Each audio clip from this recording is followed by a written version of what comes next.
very good morning, and thank you to all the organizers, and a special mention to Dr. Desai sir for sharing this case detail with me. So a patient, as you know, the Crow classification, we basically discuss about how much is the superior migration of the head neck junction from the inter-teardrop line with respect to the pelvic vertical height.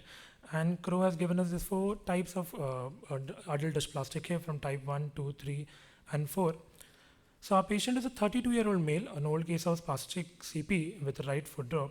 He has a light weakness in the ankle dorsiflexus in EHL. His abductor powers is around 4, has a no significant limb length discrepancy. This is the X-ray of the patient, which shows a typical superior migration. There is a defect in the acetabulum, formation of a false acetabulum superiorly, head which is subluxed and deformed.